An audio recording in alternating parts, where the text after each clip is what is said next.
욥의 오늘 우리가 이제 마지막 이야기를 하게 됩니다. 근데 우리가 욥기 1장 좀 크게 써야 되는데 1장, 2장 그리고 3장, 4장서부터 이제 쭉 긴 이야기들이 이어지고 32장에서 37장 지난번에 오늘 이제 우리가 다루는 게 38장에서 42장을 다룸으로써 이제 욥기가 끝나는데 이 1장, 2장에 우리가 알고 있는 욥기에 알고 있는 대부분의 얘기가 사실은 요 1, 2장에 관한 것을 우리가 거의 알고 이걸 가지고 우리는 욥을 안다, 욥기의 내용이다 이렇게 얘기를 해요.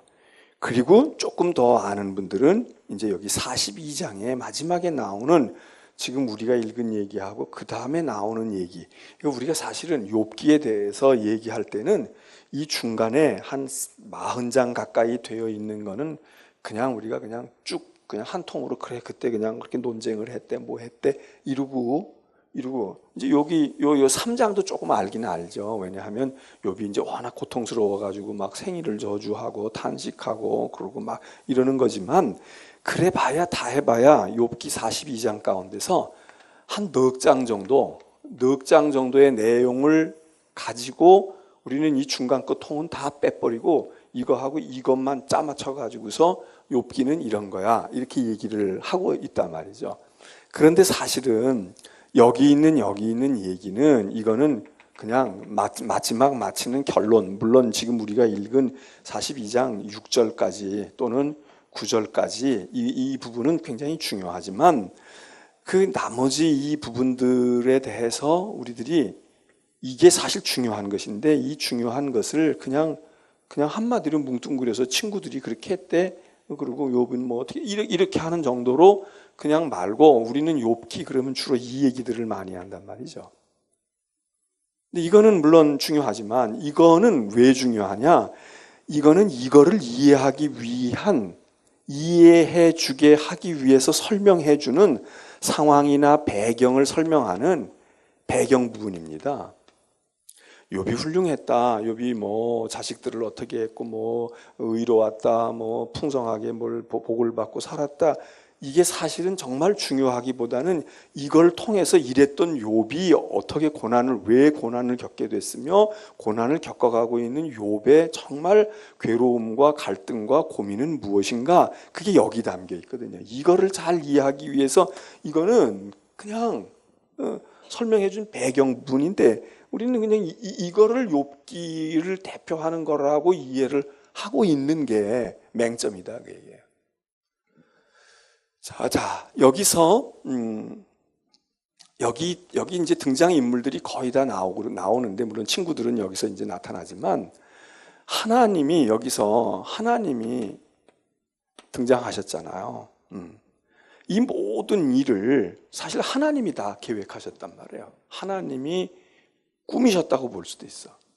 그런데 욥은 여기서 이야기하면서 쭉 얘기하는 내내 동안 친구들하고 막 논쟁하고 그러면서 욥이 계속 부르짖은 것은 하나님 나타나달라. 하나님 나오세요. 하나님 나타나 주세요. 또 하나님 말씀해 주세요. 대답해 주세요. 제발. 이거였어요. 근데 욥이 계속 그렇게 했는데 하나님이 안 나타나시잖아요. 하나님이 침묵하셔요. 그리고 하나님이 숨어 계셔.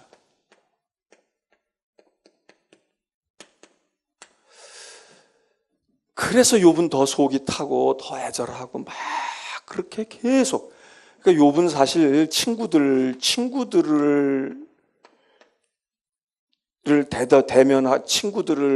친구들에게 대답하고 친구들에게 대응하고 이러는 데서 지치고 이러는 데서 힘든 것도 있지만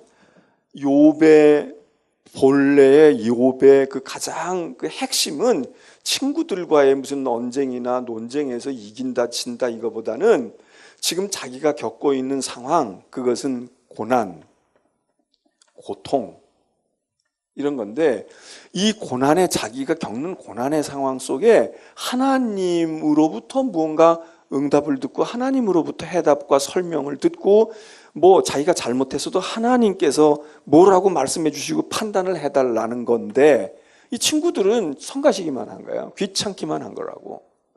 근데 하나님이 가만히 계셨어요. 그러면 하나님이 가만히 계셨는데 욥은 하나님이 지금 숨어 계시고 대답도 안 하시니까 미칠 지경인 거지. 하나님 어디 가셨나? 그리고 하나님 왜 날 아주 완전히 버리셨나? 이렇지만 사실 우리는 알잖아요. 이 배경을 읽어서 알잖아. 이게 어떻게 해서 시작이 되고 어떤 이유로 시작이 됐는지. 욥이 주인공이지만 욥은 몰라요. 욥은 왜 이게 왔는지 몰라. 그리고 친구들은 지금 맞지도 않은 엉뚱한 이유를 대면서 너 죄 때문에 이렇게 고난을 당하고 시련을 당하고 그러니까 회개하고 돌아오고 하나님 앞에 바라서 이렇게 얘기하는데, 욥은 그걸 절대로 용납할 수가 없고 이거는 아니다라고 하는 것을 확신을 가지고 욥은 끝끝내 저항을 하지만 이유를 모르는 거예요. 왜 나에게 이게 왔느냐, 이걸 모르는 거예요. 근데 우리는 알잖아요. 우리는 알아. 왜? 우리는 여기 1장 2장 속에 나타나 있잖아. 하나님이 왜 지금 욥에게 이런 시련이 오게 하셨는지 우리는 알고 있어요. 욥은 이걸 모르니까 하나님은 어떻게 되신 거지? 하나님이 정말 이제는 관여를 안 하시나? 뭐 이러고 있지만 실제로는 하나님은 숨어서 다 듣고 계시고 다 보고 계시고 하나님은 다 예상한 일이잖아요. 이런 일이 생길 거야. 이렇게 될 거야. 욥이 아마 미치고 팔짝 뛸걸. 그리고 욥이 알 수가 없을 거야. 이거 알고 계시는데, 그러니까 우리도 알아요. 책을 읽고 있는 우리도 알아. 지금 주인공만 모르는 거야. 그러니까 우리가 이 책을 읽으면서 정말 우리가 욥을 이해한다면 무슨 생각이 들겠어요? 욥이 여기 있다면 우리가 얘기해 주고 싶은 거야. 욥에게 그래 맞아, 네가 맞아. 그건 하나님으로부터 비롯된 거라고. 하나님이 지금 말씀 안 하시지만 그리고 하나님 다 보고 계셔. 내가 이 얘기하다가 아까 낮에는 생각이 안 나는데 지금 생각이 났는데, 크리스마스 때 이제 우리 목사들이 예화로 이야기하는 것 가운데 그런 얘기가 있어요. 나도 한 번인가 얘기를 했고 또 딴 목사님 통해서 들을 수도 있어. 우리가 이제 성탄 때 연극하잖아. 이렇게 성탄 연극을 한단 말이에요. 그러면 대개 이제 뭐 동방박사 얘기도 하고 이러잖아. 그러면 애들이 이제 연극을 하는데, 근데 조금 그 이제 뭐 마리아도 있고 요셉도 있고 이러고, 그래서 이제 빈 방이 없어가지고 아기는 낳았는데 아기를 막 낳으려고 그러는데 뭐가 없으니까 이제 베들레헴에 가가지고 마리아와 요셉이 말이죠, 방 좀 주세요, 방 하나 주세요. 우리 아내가 이렇게 만삭이 돼가지고 애 낳으려고 그러는데 곧 나올 것 같은데 방 좀 하나 주세요. 근데 방이 없다는 거 아니에요. 성경에 보면 방이 없잖아. 그러니까 근데 이제 그렇게 연극을 하고 이제 그렇게 배역을 하는데, 그런데 이제 뭐 마리아나 뭐 요셉이나 이건 주인공이니까 말도 많고 똑똑해야 되잖아. 근데 좀 거기 보면은 엑스트라 같은 거 이렇게 나와가지고 그냥 말 한마디만 하면 이런 배역이 있잖아. 그 누구를 시키겠어요? 그런 배역은 똑똑하고 말 잘하고 잘 외우고 그런 애 안 시키잖아. 그런데 그 이제 그 집주인 하나 누구 배역을 세웠다는 거야. 그래서 이제 마리아와 요셉이 막 뭐 얘기하고 뭐 이러고 그러다가 이제 가서 빈 방이 있어요. 그러면 이 주인이 무슨 말 하겠어요? 방이 없어요. 빈 방이 없어요. 요거 한마디만 하는 거야, 이 사람. 얘는 그것만 하는 거야. 근데 얘가 조금 이제 아마 조금 정신치지나 비슷해서 아주 바보는 아니지만 그런 애가 이걸 맡겼다는 거지. 근데 연극 대본대로 해야 되잖아. 그러니까 이제 마리아가 이렇게 하는데 마리아가 말이지, 요셉이 우리 아내네 좀 낳게 빈 방이 있으면 빈 방 좀 주세요. 근데 빈 방이 없어요. 줄 방이 없네요. 이래야 되는데 얘가 그 얘기를 듣더니 눈물을 글썽이면서 들어오세요. 우리 방으로 들어오세요. 이랬다는 거야. 그 연극 망친 거지. 그런데 그 연극 망친 게 아니지. 그래가지고 그게 이제 미국에서 있었던 일인데 그 일화가 한국까지 전해온 거야. 걔가 생각이 모자란 게 아니라 생각해보니까 너무 불쌍하고 말이지. 얘는 이게 연극에 몰입한 거지. 그러니까 지가 할 배역도 잊어버리고 저런 경우에는 빈방장 내가 좀 비켜줄 테니까. 사실 이래야 되잖아. 그러니까 우리가 이 얘기를 보면서 욥기를 제대로 읽는다면 우리는 욥에게 가르쳐주고 싶은 거야. 욥 실망하지 말아요. 아유, 우린 다 알고 있어. 하나님이 지금 숨어 계신 게 아니야. 보고 계시다고. 하나님이 지금 다 듣고 계셔. 그러니까 욥 그러지 마라. 욥 희망을 가지라고. 이루고 싶은 이런 마음으로 욥을 우리가 욥기를 읽어야 되는 거예요. 왜? 우리는 1장, 2장을 알거든. 이게 지금 어떤 스토리에서 어떤 비하인드 스토리가 있어가지고 이게 지금 각색이 된 건지 지금 하나님도 빨리 그냥 얼른 1막 2막에서 끝내고 싶으실 거야. 얼른 끝내고 아유 그래 그냥 너 너무 고생시켰어 내가 너 너무 너에게 무거운 짐을 지었어 이러고 싶으신데 그걸 얘기를 안 하고 그 감정을 참고 그것을 가만히 계시는. 그러니까 하나님은 1장에서만 나타나고 안 나타나시고 지금 38장에 나타나시는데 이때까지 욥도 속이 상하지만 이거를 알고 읽고 가고 있는 우리들 독자들이 볼 때에 야 진짜 하나님 너무하시다. 진짜 하나님 나타나시지. 하나님 우리는 하나님의 의도도 아는데 하나님이 욥을 미워서 그런 게 아니고 하나님이 정말 하나님의 하나님 되심과 믿음이 어떤 거라는 걸 증명해 보이려고 욥같이 하나님이 신뢰하고 믿는 사람을 샘플로 쓰셨는데 하나님이 그걸 노출시킬 수가 없으니까 그러고 계신. 그 우리는 하나님도 이해가 되고 욥도 이해가 되고 그리고 저 친구들의 저 밉살머리스러운 거 보면은 말이지만 말은 친구들이 다 신앙의 이야기를 하고 있지만 저거 아니야. 지금 저 말이 욥에게는 맞지가 않는다고. 욥에게는 맞는 게 아니야.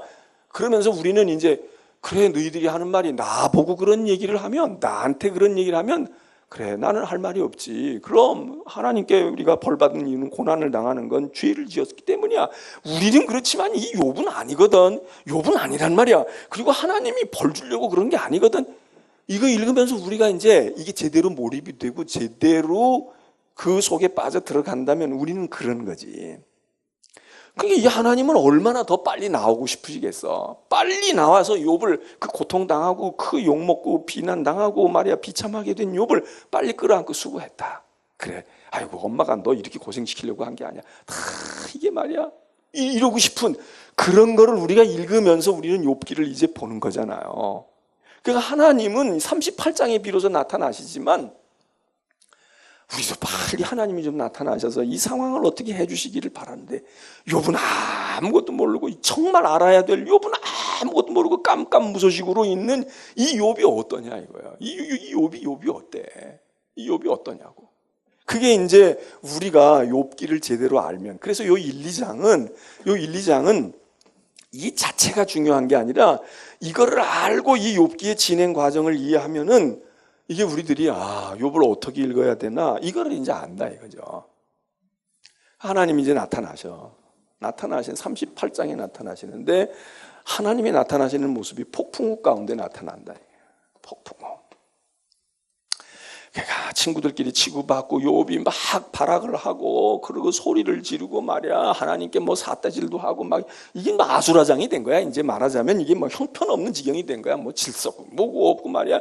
욥이 믿음이 좋은 건지 친구들이 믿음이 좋은 건지도 헷갈릴 정도로 막 이렇게 어수선한 상황에서 그러고는 한참 진행이 돼가지고 이제 다 지쳐 자빠진 거야. 이제 힘도 빠지고 소리 지르다가 목도 쉬고 배도 고프고 기운도 없고 그리고 욥도 이제 널브러져 있고 친구들 이미 두 손 들고 끝나고 그리고 엘리후가 나타나가지고 뭐라고 얘기하고 막 한참 얘기하는 중에 연극으로 치면 장면이 확 바뀌면서 하나님의 임재가 나타나는 거지. 예? 이게 이거는 대단원의 막이 그냥 하나님이 그냥 슬그머니 나타나서 이러는 게 아니라 누가 봐도 그러니까 하나님이 나타나셨다고 하는 걸 느끼기 전에 막 아마 여기 공연장일 것 같으면 막 여기서 우르릉 쾅쾅 천둥이 쳤을 거고 번개가 막 내리칠 거고 그리고 막 비바람이 쳐가지고 뭐가 산천초목이 흔들리고 난리가 났어. 이거 왜 이러지? 무슨 일이지? 그런데 그 폭풍우는 뭐냐? 성경에서 구약에서 폭풍우는 대개 뭐 천재지변으로 나타나기도 하지만 하나님이 임재하시는 하나님의 임재를 나타내는 상징, 하나님의 임재를 보여주는 모습 가운데 하나가 폭풍우거든.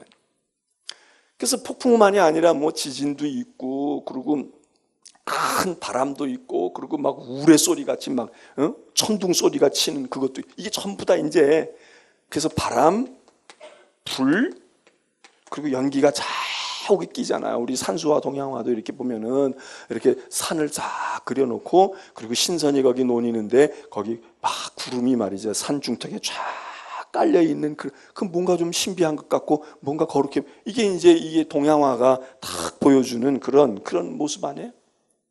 근데 동양적인 동양화에서만 그런 게 아니라 모든 종교가 이런 거야. 그러니까 산으로 자꾸 기어들어가고 뭐 보살들도 산으로 가고 미신 섬기는 사람도 산으로 가는 게 이게 다 우리 속에 본능 가운데 있었던 무언가 절대자를 찾아가고 무언가 신앙으로 뭘 이렇게 경험하고 체험하는 사람들은 이런 거란 말이에요. 이런 거. 그래서 바람, 불, 연기.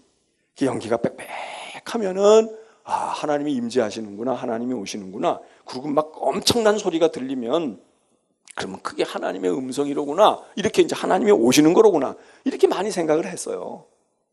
그리고 이게 이제 실제로 신약에 가서 오순절에 성령을 강림할 때도 성령 강림의 사인에 이게 다 나오는 거야. 바람 같은 것이.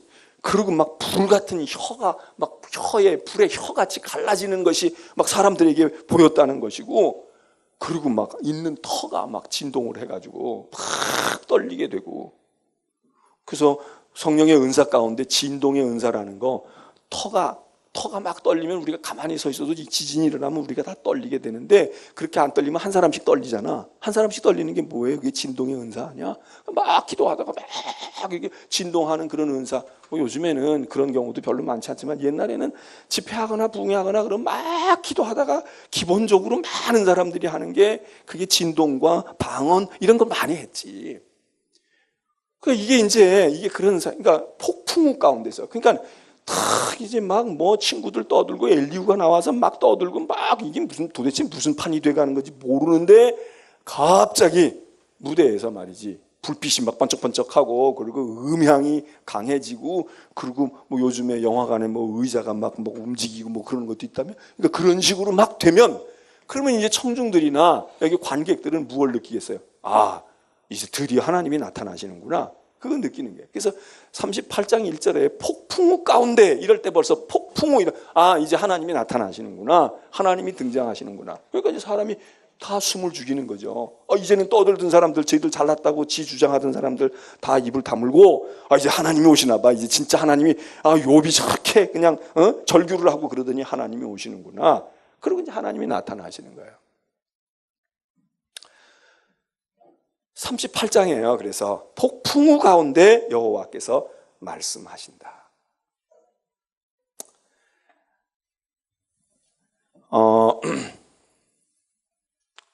시간이 저만큼 돼서 제가 지금 낮에도 하고 수요일날 낮에도 하고 이렇게 하는데 이게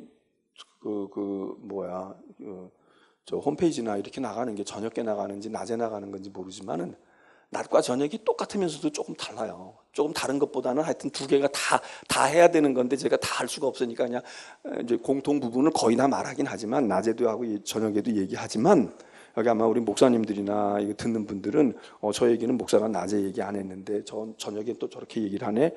이렇게 모순되게 얘기하는 게 아니라, 왜냐하면 시간이 제가 다 허락이 안 되니까 그냥 낮에도 찔끔하고 저녁에도 하고 이렇게 해서, 그래서 그 두 가지를 다 전달하고 싶지만 그렇게 못해요. 낮에 딴 얘기 조금 했는데 벌써 시간이 이렇게 돼서 내가 생략하고 그냥 가겠고.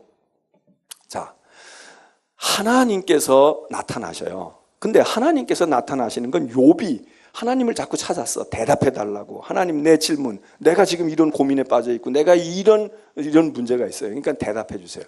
근데 하나님이 말씀하신다고 그랬는데 이 말씀이 사실은 대답이어야 하잖아요. 욥의 질문에 대한, 욥의 궁금증에 대한 질문에 대한 답변을 하셔야 돼. 하나님 대답을 해주셔야 된다고, 속 시원하게. 그런데 하나님이 말씀을 하시는데 그 말씀의 내용이 대답이 아니에요. 우리가 예를 들어서 하나님께 부르짖어 기도했더니 하나님이 응답해 주신다. 그 응답이라는 건 뭐예요? 내가 이거 해주세요. 그러면 뭐 그걸 해주시든지, 아니면 그거 아니야. 그리고 딴 걸 뭐 어떡하냐. 그래야 되는데 하나님이 욥의 질문에 대해서 대답을 하지 않으셔요. 그냥 하나님은 하나님이 하고 싶은 얘기 하시는 거야. 그래서 욥의 대답보다는 뭐 응답일 수는 있어요. 응답일 수는 있는데 설명을 해주지 않으셔. 그래서 이 하나님의 말씀은 설명이 아니에요. 너 이거 몰랐다는데 너 이건 이렇게 되는 거야. 선은 이렇고 후는 이렇고 말이야. 왜 이유가 이런 거야. 이러고 하나님이 대답하시지 않아. 그렇다고 하나님이 나타나셔가지고 속에 있는 아까도 제가 얘기한 것처럼 그래 너 욥 정말 너 이해가 안 될 거야. 근데 너 고생 많이 했다. 한 달 동안 1년 동안 2년 동안 애썼다. 그리고 하나님이 위로해 주시지도 않아. 그렇다고 하나님이 칭찬하시지도 않아. 너 잘했어. 착하고 충성된 종아. 너 그 억울하고 너 정말 답답한 일인데 어째니. 뭐 이런 게 없어. 칭찬하고 격려하고 이러는 것도 안 해요. 그럼 하나님이 나타나셔가지고 그렇게 애타게 기다렸던 욥에게 나타나셔서 하시는 말씀이 뭘까? 하시는 말씀이 추궁 그리고 심판이에요. 하나님 판정을 내리신다. 대답이 안 해요. 욥이 그렇게 알고 싶어요. 근데 또 신기한 것은 뭐냐면 하나님이 이렇게 하셨는데 욥이 하나님 왜 대답 안 해줘요? 하나님 내가 얘기한 건 이게 아니잖아요. 좀 내가 이해하도록 해달라고 나를 이해시켜달라고 내가 이해할 수 있도록 답변을 해주세요. 계속 이래야 되잖아. 근데 욥도 하나님이 나타나고 난 다음엔 태도가 싹 돌변해. 욥도 태도가 싹 돌변하는 거예요. 그동안엔 궁금한 것도 많고 불만도 많고 이해가 안 돼가지고 정말 이게 뭐 어떻게 하라는 겁니까? 나를 어떻게 합니까? 이러고 막 원망도 많이 하고 그랬는데 뭐 욥이 이중적이어서 그런지 모르지만 하나님이 막상 나타나니까 입을 딱 닫는 거야. 입을 딱 닫아. 하나님이 2번에 걸쳐서 대답을 해요. 욥기에 2번에 걸쳐서 이야기하신다고. 거기 보면 38장에서부터 39장에 한 번 하나님이 대답하시고 그리고 40장에서 여호와께서 또 욥에게 일러 말씀하시는데 이렇게 말씀하셔요. 근데 각기 2번에 이제 욥에게 2번에 걸쳐서 나름대로는 이제 대답을 하시는데 대답하실 때마다 내용을 얘기하기 전에 38장 2절 보면은 뭐라고 말했느냐 하면 욥에게 말씀하여 이르시되 무지한 말로 생각을 어둡게 하는 자가 누구냐? 너 욥 말이야. 내 놈은 너 사내 녀석이니까 허리를 묶고 말이야. 너 나 그렇게 나타나라고 그랬고 나한테 뭐라고 뭐 많이 말하는데 그래 이제 내가 나타났으니까 내 앞에 너 단단히 서봐. 너 마음 단단히 먹고 그리고 내 앞에 대장부처럼 서라. 내가 이제 너 만나줄 거야. 그리고 얘기하셔요. 2번째 답변하시는 40장에도 가서 보면 2절에 이렇게 얘기하셔요. 욥에게 말씀하신다. 그러면서 나한테 대해서 트집 잡고 시비 거는 녀석이 누구야? 너 지금 전능한 나하고 한번 해보겠다는 거야? 너 나와봐. 너 나와보라고. 하나님께서 이렇게 말씀을 하시는 거예요. 그러니까 욥이 말해요. 거기 4절에 보면 3절에 욥이 하나님께 대답하여 하는 말이 쟤는 비천한 사람입니다. 제가 뭐라고 주님께 대답을 하겠습니까? 나는 이미 말을 너무 많이 했어요. 나는 내가 아는 대로 다 얘기했고요. 더 이상 할 말도 없어요. 나는 이제 입을 다물 수밖에 없어요. 내 손으로 입을 가린다. 그렇게. 나는요, 얘기할 게 더 없어요. 하나님, 없어요. 여러분, 이게 뭔 얘기야? 그렇게 하나님 나타나면 할 말도 많고, 물을 것도 많고, 따질 것도 많다고 그렇게 했는데, 하나님이 나타나셔서, 그래, 내가 왔어, 이제. 너 한번 보자. 그러고 왔으면, 그러면 욥이, 알았어요. 내가 그동안 내가 절치부선하고 있던 게 이게 얼마나 이러고선 조목조목 대들어야 되는데 욥이 싹 바뀌었다 이거야. 할 말 없어요. 야, 비천하고 제가요 아주 뭐 형편없는 녀석인데 무엇을 할 말이 있겠어요? 나는 아무것도 아는 것도 없고요. 그리고 42장에 가서 다시 욥이 대답을 해요. 하나님께 대답을 해. 그거 우리가 지금 읽은 이야기야. 그러면서 42장에 뭐라고 말해요? 내가 3절에 보면 무지한 말로 이치를 가리는 자가 누구니까? 이게 이제 하나님께서 그렇게 욥을 다그친 건데 욥이 여기서는 욥이 스스로가 자기 입으로 시인을 해. 사실요 아무것도 알지도 못하고요. 나는요 정말 무지하고 어리석은 녀석인데 그런데 이 진리 하나님의 이치에 대해서 내가 이러쿵저러쿵 내가 많이 말을 하고요. 내가 알지도 못하는 것, 내가 깨닫지도 못하는 말을 내가 말했고요. 그리고 내가 스스로 알 수도 없고 헤아리기도 어려운 일을 말하였나이다. 아니 말하는 사람이 모르면 누가 알아요? 그리고 모르는 걸 어떻게 말하겠어? 근데 우리가 모르면은 몰라서 말을 못하는 것도 있지만 말한다고 이거는 이거야 저거는 저거야 그러고 말한다고 우리가 다 하느냐? 그렇지 않아요. 말해도 무슨 소리. 내가 말하고 말은 남이 들을 때 아주 논리도 정연하고 저 사람 이런 말하고 있다. 근데 그 말하는 사람 자신도 내가 지금 무슨 말을 하고 있고 그 말이 무슨 의미인지 모를 때가 많다고. 뭐 사랑은 이런 거다. 사업은 이렇게 해야 된다. 인생이란 이런 거다. 그리고 강의를 한다 이거예요. 강의를 하는데 그 강의한 사람이 정말 그걸 알고 얘기했을까? 몰라. 그냥 머릿속으로 여기서 외워서 얘기하고 그냥 그럴듯하게 얘기는 했지만 그게 뭔지 모르는 거예요. 그건 뭔지 몰라. 그러니까 자기가 얘기를 그렇게 했는데도 불구하고 남들은 그 얘기 듣고 오히려 감동을 받고 깨달아. 아이고 그 얘기 듣고 보니까 맞아 그러네. 그리고 그 사람들은 오히려 그렇게 알고 있는데 정작 말해놓은 사람은 그 말의 의미와 가치를 몰라. 말은 그렇게 그럴싸하게 했지만 이러는 경우가 너무 많은 거예요. 그게 이성적으로 이해를 못해서가 아니라 진짜 그 말의 의미와 그 가치를 모르고 그냥 뇌까리는 거야. 지금 욥이 하는 말이 내가 알 수도 없는 말을 말했고요. 내가 하나님께 막 따졌는데 생각해 보니까 내가 그게 뭔지 나도 잘 모르는 거예요. 근데 그냥 하나님께 따진 거예요. 이런 얘기예요. 내가 그 이치를 모르면서도 뭐 알고 있는 것처럼 얘기했다. 세상에 이런 일이 많아요. 많다고. 이거는 무지해서 모르는 게 아니에요. 이거 깨닫지 못하고 말하는 거. 그러니까 교수들도 책을 써내도 그게 지가 써내고 딴 사람들은 그걸 이 책이 나에게 도움을 줬다는데 정작 쓴 사람은 몰라. 시인도 뭐라고 썼는데 굉장히 좋은 시를 썼는데 본인은 그 시가 그런 의미를 담겼는지도 모르고 쓰는 사람도 있는 거야. 이런 책들이 세상에 널려 있어.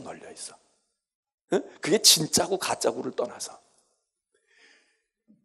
지금 욥이 지금 하는 말이 자 신기하잖아요. 하나님은 대답도 안 했어. 하나님은 대답도 안 해주셨어. 구체적으로 욥이 그렇게 궁금히 여기고 그렇게 불합리하다고 생각하고 했던 거를 선은 이렇고 후는 이렇다. 하나님이 이론적으로도 말씀하지도 않고 뭐라고 얘기하지도 않으셨어. 그런데 욥은 그 하나님의 이야기를 듣고 알았다는 거야. 알았어요. 제가 무지한 걸 알았어요. 제가 아무것도 아니라는 걸 알았어요. 그리고 제가 알지도 못하는 거 그 전에 떠든 거 하나님 그거 그냥 신경 쓰지 마세요. 하나님 제가 막 뇌까리였던 거 그거 일일이 대답하시려고 하실 필요 없어요. 제가 정말 너무 많이 떠들었네요. 모르고 많이 떠들었네요. 저는 할 말이 없어요.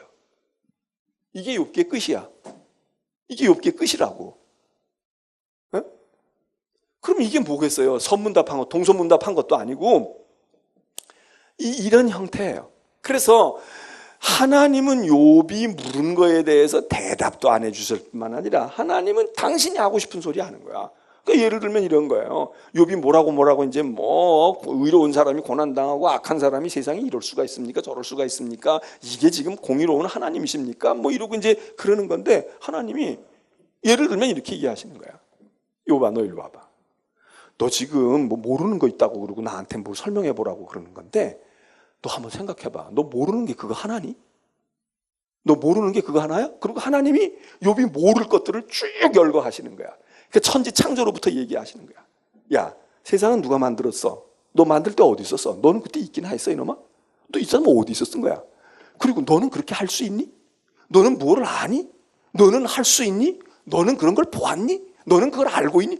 그리고 하나님께서 그냥 수없이 많은 질문 리스트를 만들어가지고 쫙 질문하시는 거예요. 너 이놈아 대답해봐. 이거 대답해보라고.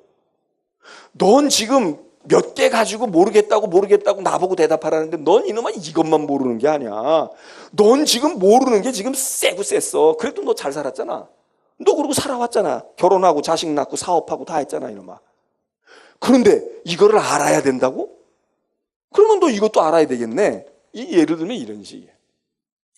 그러니까 형식으로 보면 하나님이 답을 주시는데 답을 답으로 주시지 않고 질문으로 역질문을 해서 그래서 직접적인 대답을 주시는 게 아니라 하나님께서 질문에 질문으로 응하시고 그리고 욥이 물었던 그 내용 바로 그 내용을 언급하시지 않고 다른 것으로 언급하시는 거예요.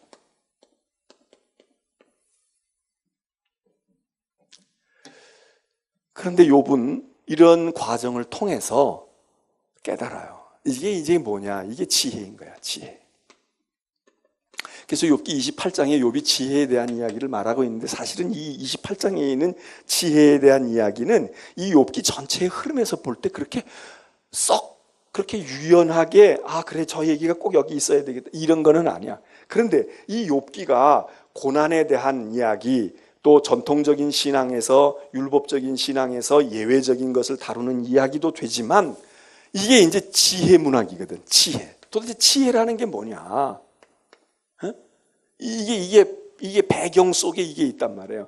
그래서 지금 하나님께서도 마찬가지로 지금 이런 과정을 통해서 말씀하시고 욥은 지혜로 그걸 깨닫는 거야. 그랬구나.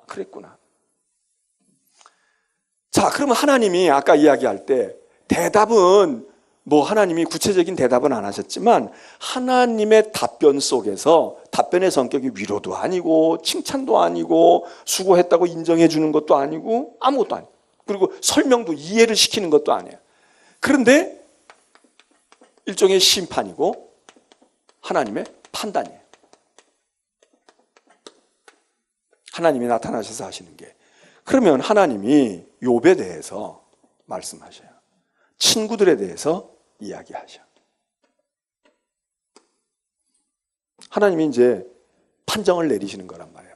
운동 경기로 치면 하나님이 심판관이야. 이제 판정을 하는 거야. 누가 잘했는지. 근데 친구들에 대해서는 틀려먹었다는 거야. 나쁜 놈들. 그리고 뭐라고 그러시냐면, 너희들 가서 욥한테 가가지고 잘못했다고 용서를 구해. 욥이 용서해주면 나도 용서할 거야. 욥이 용서 안 하면 너희들은 국물도 없어. 이거예요. 그러니까 욥은 잘못한 거야. 이제 이 친구들은 잘못됐어. 너희들은 틀려먹었어, 이놈들아. 너희는 내 이름으로 내 대변인 노릇하고 말이야. 하나님은 이러실 텐데 너가 어쩌다 욥에게 그랬지만 나쁜 놈들이야, 너희들은. 그러니까 너는 욥한테 가서 무릎 꿇고 용서해 비하고 잘못했다고 그래라. 욥이 용서해 주잖아. 그래서 이제 이 친구들은 사면을 받았어. 욥에 대해서는 하나님이 뭐라고 그러실까? 하나님이 애매한 판정을 하셔. 하나님 욥을 꾸짖어. 못된 놈, 어리석은 놈, 응? 너 뭘 한다고 너 짓거리고 뭘 그러는 거냐? 그런 하나님이 꾸짖어. 너 나하고 한번 해볼 셈이야? 너 나하고 그러면 지혜 다투어 본다는 거야? 의로운 걸 한번 다투어 본다는 거야? 꾸짖어. 그러니까 이 꾸짖었다는 게 하나님이 왜 욥을 잘못했다고 했다는 걸 우리가 어디서 알게 되느냐? 우리가 지금 42장 6절 말씀을 읽었는데, 욥이 티끌과 재 가운데서 내가 회개하나이다 그랬어요. 욥의 친구들이 그렇게 얘기한 게 회개잖아. 회개해야 돼. 너 회개해야지 용서받는다고. 근데 욥이 결국 회개해요. 친구들한테는 절대로 난 회개 안 해. 내가 회개할 게 뭐가 있냐? 이러고 했는데, 끝까지 그렇게 했는데 여기서 회개를 해요. 그거 보면 욥이 잘못한 거지. 욥이 죄 지은 거지. 입술로도 죄를 범한 것이고, 그리고 중심에도 그런 거고. 욥이 잘못했어. 이건 회개는 죄를 지었으니까 회개하지. 자, 그런데 하나님이 욥을 꾸짖기만 하시지를 않고 욥의 손을 들어주시기도 하는데, 그게 뭐냐 하면, 여기 친구들, 너희놈들 잘못했어. 그러니까 욥이 옳았어. 이 얘기거든. 욥이 틀렸어. 이 얘기하고, 욥이 옳았어. 이 얘기를 하신단 말이에요. 그럼 이건 어떻게 된 걸까? 욥은 상대적인 거예요. 상대적인 의의야. 그러니까 세상과 사람들, 다른 사람들이나 세상과의 관계에서는 욥이 옳은 거예요. 욥이 회개할 일이 없어. 욥이 옳다고. 그런데 문제는 하나님 앞에서요. 하나님과의 관계에서. 하나님과의 관계에서 욥은 그렇게 잘났다고 할 수가 없어. 욥은 하나님과의 관계에서는 허물투성이야. 여기는 잘못된 거야. 그래서 욥은 이 얘기를 이제 42장에서 어떻게 얘기를 해요? 이래요. 욥이 회개하면서 내가 전에는 하나님을 어떻게 알았다 그래요? 하나님을 전에는 무엇로 하나님을 알았다고? 어?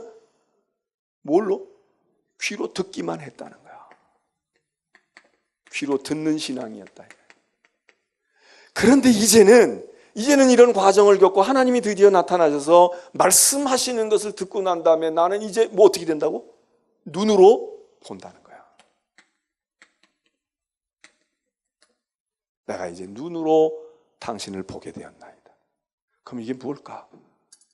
듣는다는 건 귀로 듣는 거니까 오디오고, 본다는 거는 눈으로 보는 거니까 비디오고. 그래서 오디오의 신앙보다는 비디오의 신앙이, 그렇지, 귀로 듣기만 하는 라디오보다는 눈으로 보고 말이야. 그러는 스마트폰이나 TV나 영화나 이게 더 지식을 확실하게 가지고 더 분명하게 가지는 거지, 이렇게 생각할 수도 있는데, 이 귀로 듣는 신앙과 눈으로 보는 신앙, 이것을 우리가 이 욥의 전체 맥락에서 보게 되면 이렇게 우리가 해석을 해볼 수 있어요. 이거는 이해하는 거야. 이해. 설명. 이거는 공감하는 거야. 어떻게 보면 체험하는 것이고 경험하는 것인데, 이 체험과 경험이라고 하는 것은 신비한 어떤 영적인 체험을 한다, 그런 의미보다는 이 공감, 체험, 그리고 이거 이해하고 설명하는 게, 이 욥의 신앙에서는 사실 어떤 거였느냐? 이 귀로 듣는 신앙은 욥의 경우는 자기의 의였어요. 욥이 훌륭한 사람이고 신앙이 좋은 사람이면 틀림이 없어요. 근데 욥의 한계가 어디냐? 욥은 그 근거가, 의의 근거가 자기에게 있었어. 내가 하나님 앞에서 내가 잘못한 게 뭐 있니? 나 구제도 하고, 나 하나님 섬기려고 중심으로 내가 하나님께 온전히 나를 매어서 헌신하고 그러고 나 살아온 사람이야. 그리고 친구들한테도 끝끝내 고개를 숙이지 않을 수 있는 근거가 어디 있느냐? 자기 의예요. 자기 의야. 내 의야. 그런데 눈으로 보는 신앙은 무언가? 하나님의 의를 보는 거야. 하나님의 의. 내 의가 아니야. 내 의가 아닌 거야. 내가 당연하고 떳떳한 것은 하나님이 의로우시고 하나님의 십자가의 의가 있으니까 내가 의인이 되어지고, 그 하나님의 의를 내가 입어서 칭의로 받아서 그래서 의롭다함을 얻어서 내가 의인이 된 거지. 내가 선하고 의롭게 살아가지고 나는 양심에 꺼릴 것 없어. 나는 도덕적으로, 윤리적으로, 나는 종교적으로. 그래서 욥은 사실 이런 의미에서는 자기 신앙적인 교만, 자기 의야. 이거를 절대로 양보할 수가 없었어요. 이걸 절대로 포기할 수가 없었어요. 근데 이게 사람들 앞에서는, 사람들의 관계에서는 통할 수 있어요. 그러나 하나님 앞에서 이게 통하냐고. 이 신앙은 귀로 듣는 신앙이에요. 이 신앙은 귀로 듣는 신앙이야. 근데 눈으로 보는 신앙은 하나님의 의를 보는 거지. 그 하나님의 의 앞에서, 야, 내가 의롭다, 옳다, 내가 이렇게 얘기하는 건 내가 그렇게 살아왔어. 나는 죄 안 지었거든. 나는 흠이 없거든. 나는 너희들보다 내가 너희들 앞에 무릎 꿇을 일이 없어. 이런 자존심이나 그게 자존감이라고 할지라도 그런 것 때문이 아니라, 우리가 의롭다고 하는 것은 하나님의 의. 그러니까 그 하나님의 의 앞에서는 우리가 내세울 게 없는 거지. 근데 욥은 지금 이 자기의 의를 어디까지 확대했느냐? 하나님과 겨루어 보려고 그런 거 아니야? 하나님 와보세요. 하나님 얘기해 보시라고. 당신이 한번 판단해 봐요. 그래서 욥은 고난 받기 전까지는 욥이 의로웠다고 볼 수 있어요. 의인이었어. 물론 이게 이제 종교적인 교리로 보면은 우리가 다 죄인인데 무슨 이전에도 욥이 왜 죄를 안 졌겠어. 그러나 우리가 전체적인 분위기로 볼 때 이때까지는 욥이 잘했다고 할 수 있어요. 근데 욥이 꾸지람을 받게 된 것은, 너는 잘못했기 때문에 고난을 당한 게 아니야. 고난을 당한 거야 이놈아. 그리고 하나님이 그렇게 얘기하시지 않으셔. 단지 그 고난 속에서 자기의 그 고난을 당하는 그 모습에서 자기 믿음과 자기 의를 관철하고 지켜가는 과정에서 그는 교만한 거예요. 하나님 앞에서조차도 나는 무릎 꿇을 수가 없어. 나는 그렇게 할 수가 없어. 이 욥이 세 친구가 그렇게 부수려고 해도 안 됐고 엘리후가 부수려고 해도 안 됐는데 이게 한순간에 무너지는 것이 42장이에요. 그래서 티끌과 재 가운데 앉아서 내가 회개합니다 그럴 때 욥이 이 자기의 의의가 깨지는 거야. 아, 하나님 그게 아니었는데 하나님의 의의를 입어서 하나님이 오르신 거였고 하나님이 맞으신 거야. 하나님이 그러신 건데 나는 나를 생각하고 나 중심으로 내 의로운 거. 뭐 이게 신약으로 가면 바리새인의 의도 이쯤 되는 것이고, 물론 바리새인은 허물이 많은데도 착각하고 그런 거고, 이제 이 욥은 그것보다 훨씬 더 위에 있는 것이지만 어찌 됐든 그래서 이 욥기는 대단원의 막을 내리는 이 장면이 너무도 극적인 거예요. 그래서 욥이 여기서 와르르 다 무너지는 거예요. 욥이 하나님께서 욥을 세워가지고 고생했다 이래서 이제 됐어. 그래 너 이제 됐다. 너 이제 수고했으니까 내가 면류관 줄 거야. 하나님이 이렇게 하시지도 않아. 그 명예를 회복시켜 주시지도 않아. 완전히 이렇게 세우지도 않아. 오히려 욥은 42장에서 완전히 욥다움이 다 무너지는 거야. 사실 우리가 욥이 무너진 게 고난 때문에 무너졌다고 생각할 수 있는데 욥이 견디지 못하고 자기 생일을 저주하고 그리고 난 태어나지 않았으면 좋겠다고 그러고 막 하나님 뭐 어떻게 몸부림칠 때 욥이 무너지는 것 같았지만 그때는 욥이 안 무너졌어요. 그 끝끝내 가지고 가는 거야. 어디까지? 하나님 나타나실 때까지 가지고 간 거야. 근데 하나님 앞에 딱 서는 순간 하나님 앞에서도 자신감이 있었는데 하나님 앞에 딱 서는 순간 하나님이 쫙 말씀을 하시고 질문을 던지시고 그러는 동안에 욥은 그냥 비참하게 무너지는 거예요. 이게 아니었구나. 그러니까 이 욥이 우리로 말하면 신앙적인 경험을 한다면 얼마나 큰 경험을 했겠어요. 이 야복강에서 야곱이 환도뼈가 부러지면서 불구자가 되고 장애를 입고 그러면서 인생이 무너지면서 다리를 절게 되고 평생을 그렇게 불구자로 살게 됐지만 그러나 분이엘에서 해가 떠올라서 그 야곱을 비추어지는 또 다른 모습이 있는 이런 그 음과 영이 같이 있는 것처럼 음과 양이 같이 있는 것처럼 여기 이 욥도 말해요. 그러니까 이 욥을 보게 되면은 친구들과의 난타전 속에서 무너지고 그리고 또 엘리후가 일어나서 또 막 그렇게 하고 그래서 욥이 만신창이 된 것 같지만 겉모양은 그때 만신창이 됐지만 속은 꼿꼿하게 계속 서 있던 거야. 아주 끈질기게.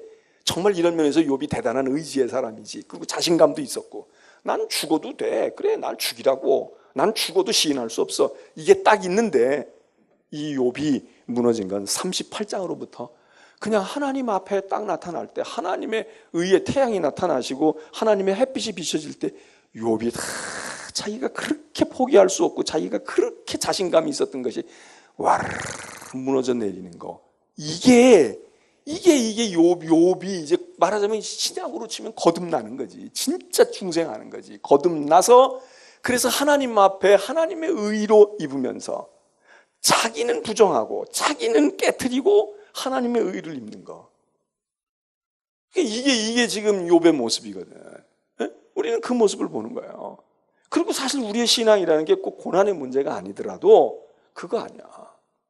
우리가 예수 믿고 우리가 막 당당하고 뭐 그리고 가슴 펴고 이러는 것도 중요하지만 진정 우리가 그리스도인이 되어지는 것은 그리스도 앞에서 하나님을 만나고 하나님을 눈으로 보게 되면 뭐 가슴이 뜨거워지고 뭐 해가지고 따뜻해지는 것도 중요하겠지만 이제 그게 이제 결국은 그런 것이 되어질 때 가슴이 뜨거워지고 그러는 현상으로 많이 나타나지만 그것보다 중요한 건 정말 우리가 이런 무너짐이 있어야 되잖아요. 이런 무너짐이 없는 거야. 이게 이제 바울로 말하면 죽는 거고 내가 그리스도와 더불어 죽었다. 십자가에서 죽었다. 이렇게 얘기하는 거고 그리고 야곱이 바로 이런 거 아니었어요. 야곱이 이렇게 무너지고 그리고 욥이 이렇게 무너지고 지난 주일날 제가 설교했던 시몬이 이렇게 무너지잖아.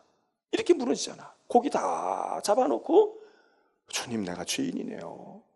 뭐 아무 관계도 없는 상황이야. 고기잡이 하다가 갑자기 무슨 죄인 소리가 나. 그게 제대로 만난 거지.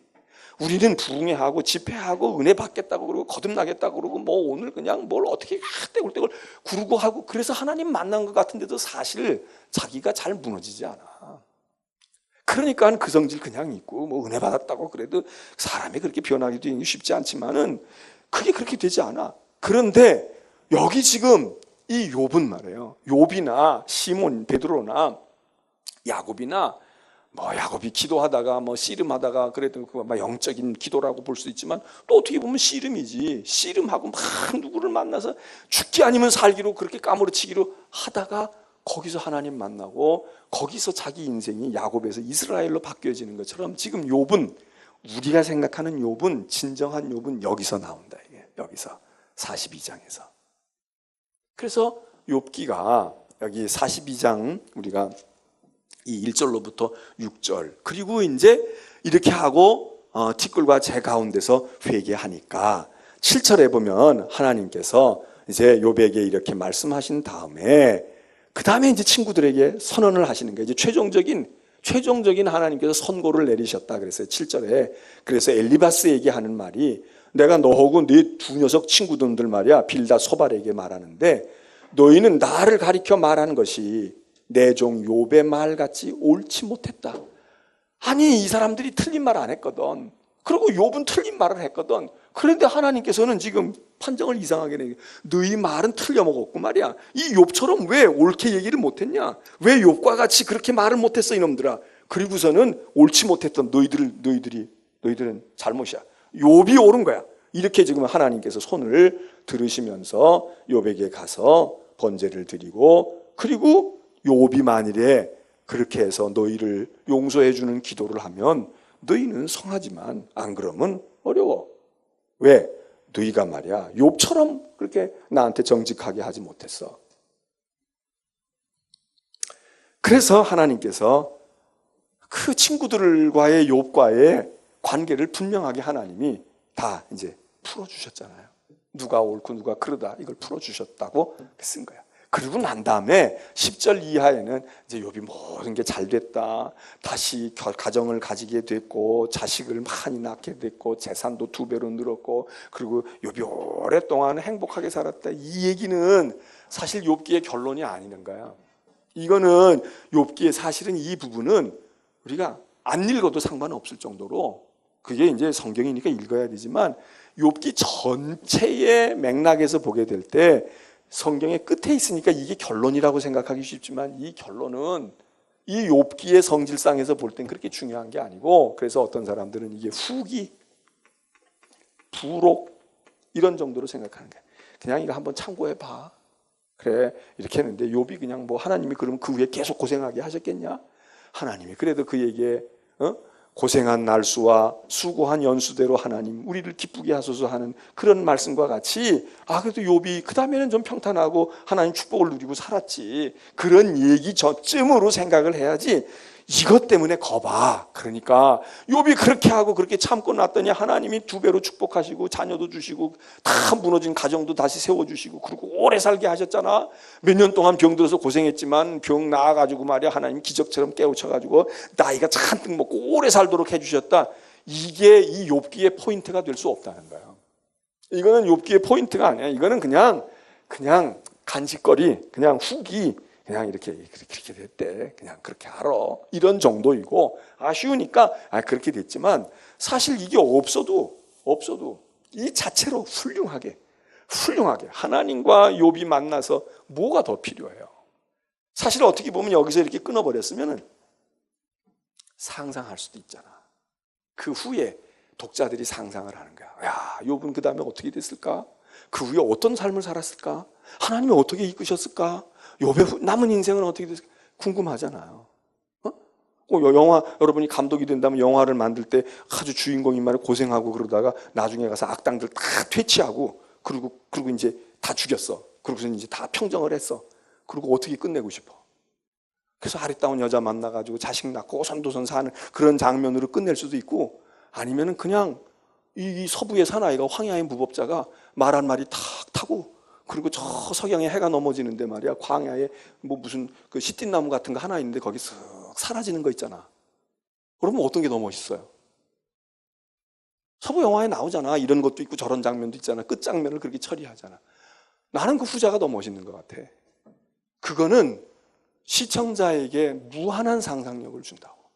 아, 저 사람이 저렇게 다 하고 말이야. 그 동네 그냥 살면은 보안관도 되고 말이야. 뭐 시장도 될 수 있고 말이야. 거기 좋은 사람들이 아이고 우리 은공을 입었는데 우리 딸하고 결혼해 주세요. 그리고 부잣집의 사위도 될 수 있고 뭐 다 될 수 있지만 그렇게 해가지고 뭐 큰 집 짓고 살았다 이렇게 되는 것보다는 그거는 시청자와 독자들에게 맡겨줘. 그리고 다 이제 평정을 했어. 어지러웠던 하기성행했던 무리들을 다 정리하고 평화로움 속에서 사람들이 막 우리하고 같이 살아요. 여기 있으세요. 우리가 시장으로 세울게 그러는데 툭툭 털고 나는 또 할 일이 있다고 한다든지 나는 여기 머물 것이 아니라든지 그리고 말 한마디 끌고 말이야. 그리고 해가 탁 석양에 넘어지고 컴컴해지는데 그리로 쓱 사라져 버리게 되면 우리 여기 속에 뭐가 좀 여운이 오래 남지 않아요? 우리가 마음속에 많은 생각을 하잖아. 야, 인생이 뭘까? 뭐가 어떻게 됐을까? 꼭 그렇게 그냥 행복하게 오래 자식 낳고 돈 많이 벌고 그러고 그냥 부귀영화를 누리고 살아야만 된다고 해야 그래야 우리 속이 좀 편하겠어? 애들 때는 그게 선망일 수 있어요. 그러니까 신데렐라, 홍지 팥쥐 이런 얘기할 땐 그렇게 끝나잖아. 그러나 인생을 우리가 오래 살다가 보면 오히려 그렇지 않고 다 요즘에도 뭐 목사들 욕먹는 목사들도 많지만 요즘에 목사들 가운데도 뭐 저 지구촌 교회 목사님도 그러고 또 어디 목사님도 그러고 탁 은퇴를 멋있게 하고 말이지. 그러고선 탁 사라져 버리는 분들이 있잖아. 얼마나 여운이 있고 얼마나 멋있어요. 네? 그냥 뭐가 끝까지 해서 잘 살았대.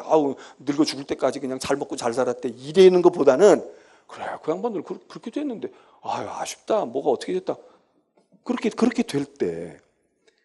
욥기도 이거는 부록으로 보고 여기서 욥이 깨어지는 모습, 욥이 부서지는 모습 그걸로 우리는 감동인 거야.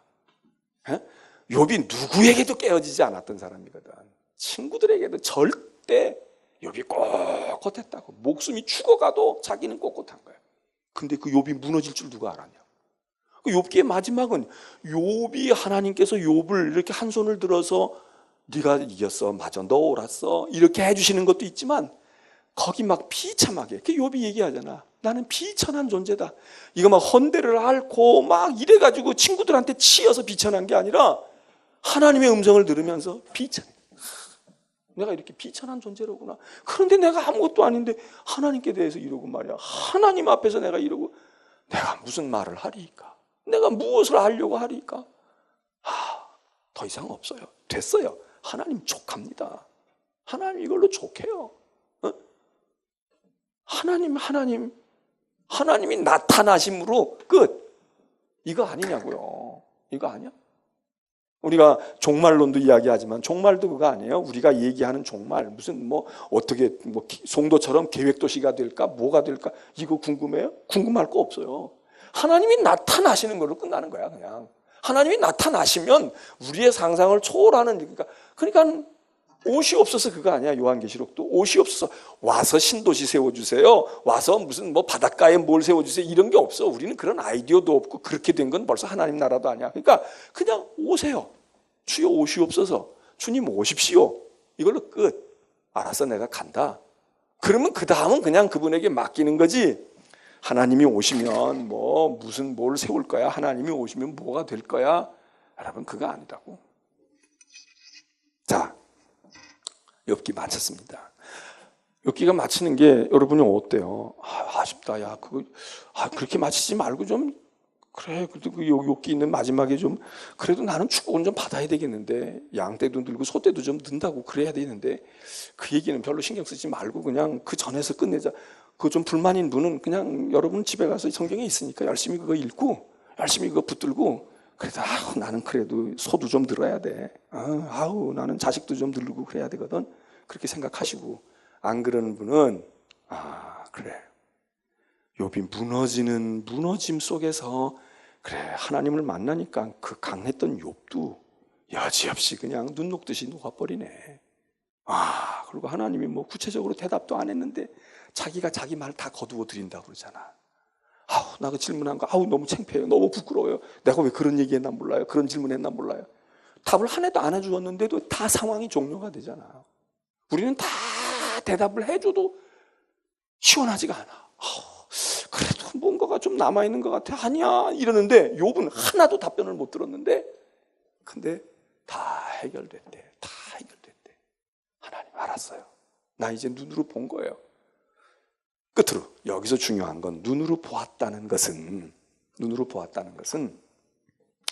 욥기는 공감해야 돼. 공감. 이게 눈으로 이렇게 우리가 보면은 실제로 거기 간 것 같고 무슨 사건 속에 내가 있는 것 같잖아. 그냥 말로만 들어. 임진왜란이 그랬어. 이러는 것보다 임진왜란이라는 영화를 우리가 본단 말이에요. 그럼 이순신 거북선도 나타나고 무슨 싸움하는 해전도 나타나고 거기 막 총 맞는 것도 있고 막 피 흘리는 것도 보고 말이에요. 그 사람이 내 옆에 있는 거. 이러면 우리가 거기에 빠져들잖아요.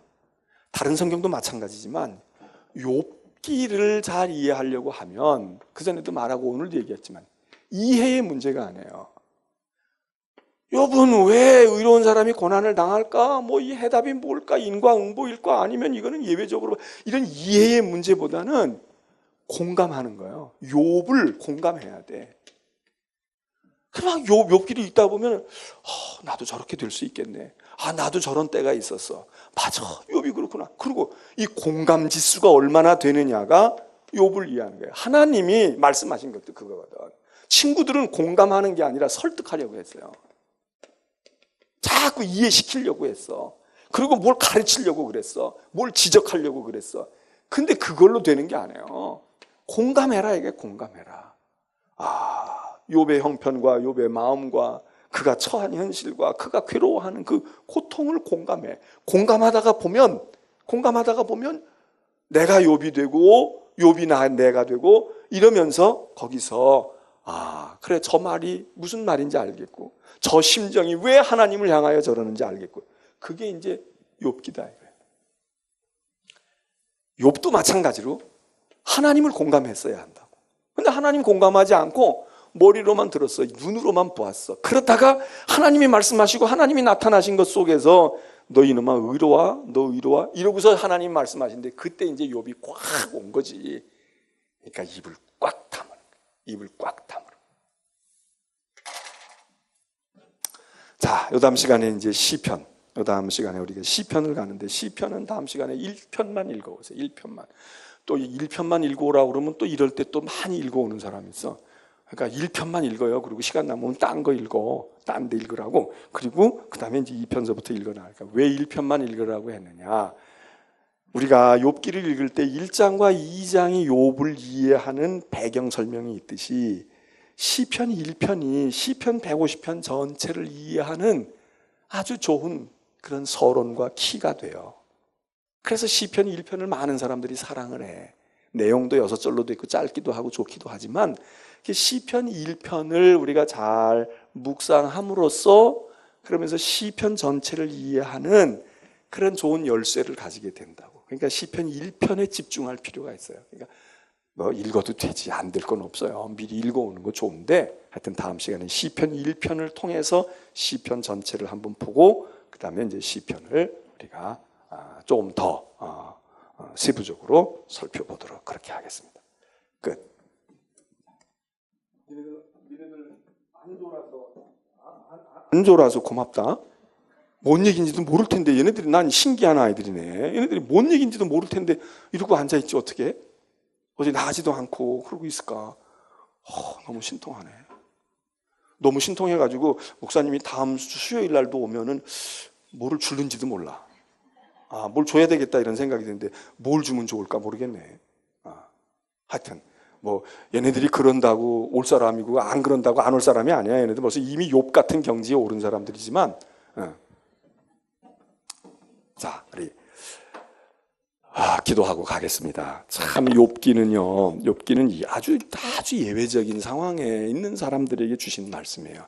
그러니까 우리가 욥을 이해하지 못하는 건 지식이 모자라서 못 이해하는 것보다 욥의 처지를 우리가 몰라. 욥의 그 심경을 우리가 알 수가 없어요. 왜? 우리가 욥 같은 경우에 빠져보질 않았거든. 우리 고생은 해봤지만 욥 같은 고생은 안 해요. 이렇게 애매하고 이렇게 억울한 고생이 어디 있어요? 그러면서도 그냥 하나님께 대들면서도 하나님을 떠나지 아니하고 하나님 이러고 있는 사람이 어디 있냐고. 대개 이 지경 되면 다 떠나. 하나님을 다 버린다고. 근데 이 특별한 경우잖아요. 그러니까 그런 경우에 들어가면 이 욥기를 우리가 알 수 있어. 아, 그렇구나. 그렇구나. 그리고 눈으로 보는 신앙이 되는데 우린 그 상황에 안 들어가고 이제 이걸 자꾸 머리로 이해하려고 그러고 어떻게 해석을 해보려고 그러니까 이게 공감이 잘 안 되는 거예요. 혹시 여러분 가운데 기분 나쁘게 생각하지 마시고 언젠가 우리가 이런 욥 같은 상황 속에 빠질 수도 있어요. 그럴 때 욥이 그랬지. 욥이 그런 모습이었지. 욥이 이 부분에서 그랬는데 우리는 그 부분을 넘어가야지. 욥과 똑같이만 되는 게 아니라 욥이 이랬으니까 우리는 그 고난 속에서도 이렇게 넘어가야지. 그러는 마음. 그게 우리들이 배우는 거다. 이제 기도하겠습니다. 우리 주변에 욥같이 고난당하는 분들도 있지 않겠습니까? 우리 같이 기도하다가 자유롭게 돌아갑니다.